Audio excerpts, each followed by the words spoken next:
Bà, ở đây chị xin à? Hả? Có thì bỏ nó cha, tiền số con này khăn cho nó nè.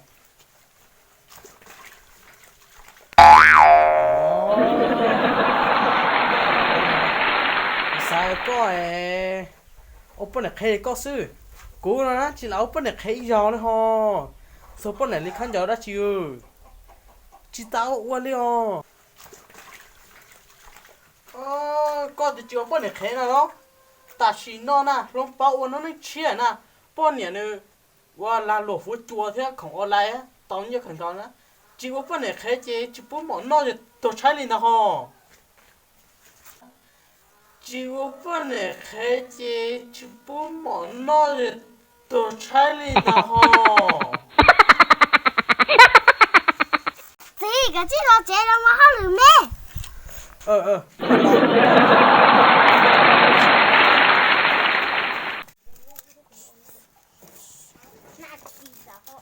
Hello, nhớ trong chỗ này cho xin chào. Nếu nào cũng cho bé chào đầu mũi cho họ lửa hay tiền, rong lần đó. Ta xin nó bé không bao họ lửa, nó này có chia cho xong chia ta xin nó nữa. Cho lửa nó rồi, là lục phút cho thế không ở lại. Tao nhớ sắp trở lại, nó đã tao khôngได้, rồi cũng một sai nữa. Hello, cứ cho họ lửa tiền, không ở lại tiền, là lục phút cho cái chỗ nó nữa, rong sắp trở lại. Nó có chi à nó. 我给大西那这一名就到给你洗了的，好，那小到人都给我再到达处理这多呢，弄对现在多了，OK，好，这车好了，那路来从到领导呢，我是你，我被留给打呢，这车好了，那路来从到领导呢，我是你，我被留给打呢。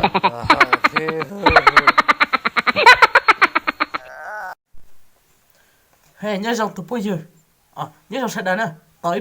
pliệt nè cho mà trẻ mù sát của hai lũ ta có mà lên một chỉ mới yên đi chỉ họ nhớ dòng chỗ này cho sẽ đà nó chỉ sai sẽ tuần này và nên nhớ lý chắn này tuần này còn hai chắc khán giả và có cú thia nữ chỉ chắc chắn lý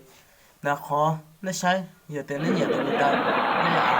cái chỉ sáng đó mà nó y thì tên nó nhớ tụi là có nhiều chia thia chứ cho su nên mà lại ô tô cũng mà lại khi cho nên bao hết tiền nên trả một lịch trả theo chỉ ta linh đạo cho ý hòn gì theo xử lý họ nói là gì nên nhỉ ô chia là giờ nên nhỏ bùa nên cả chi sáng đó tôi cho nó cũng mà lại test khi cho nên vì đã ô chia nó theo đã ô bùa nó nếu cứ giải đến rồi giờ lại xử lý tụi này hết tiền là chỉ khán giả chia theo là chỉ khán giả có cú vậy giờ có mà lúc khi họ nói cho nè té cho nó cho tất cả chỉ sau giờ thì tôi nhớ và đây ở trên nó chỉ mà lấy ý tưởng tôi nhớ đây ở bên nó chỉ mà lấy ở tôi nè chỉ cú mà lấy khi té cho nè cho tất cả cú mà té cho nè cho nên gặp lắm số một tất cả cái sự và thế chỉ share để nó sẽได้เยอะchủ comment tôi có tao cú giờ khi cho nè ok nhớ rằng đi nó sẽ mà chính chỉ đùa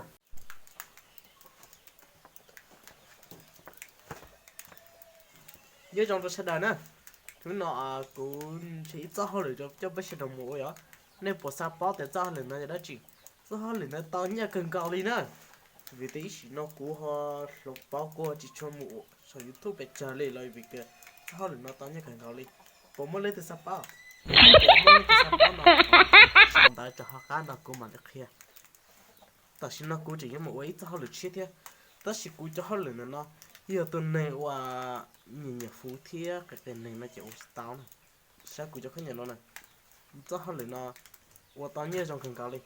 nó và có một dùng này có ở ít nơi này tí lịch sử là biết tới cho nó uy lúc lý do này nhở giờ lên đây có món thì sắp có được cho nó đã chỉ thó xong đã cho cá nào cũng mà lý tế này cho tất cả ok lúc xưa nó cũng giống mà mũi cho được thiết thó cho sẽ được của cả lần đầu của công ty của thao để nó tất nhiên nó thao để nó chỉ xử lý chỉ cho xịt hàng đó nè tất nhiên cho nó chỉ cho tao nhớ bị trả đi tất nhiên cho nó yêu chủ chỉ tao nè cái lúc xưa nó cũng ba mũ nè nó sẽ cũng chỉ khăn nhà sẽ dùng chặt khăn nhà nó mà chết ta đấy nè我就好嚟那只應啲那只看着那是所有我都用着呢，而且好嚟那只我知道都用着哩， ว่าตัวจงนี้nóซื้อlọt tới giờ hết chỉ cái trong thầu rồi tiếp mất tiền cho hết chỉ nó phải chăn nó là giờ tự giá chăn nó tao chỉ lúc xíu cũng mà cho nên một sai sẽ phải cho hết lại qua là lấy chặt thọ sản đã cho cái nào cũng mà khi cái đó này ok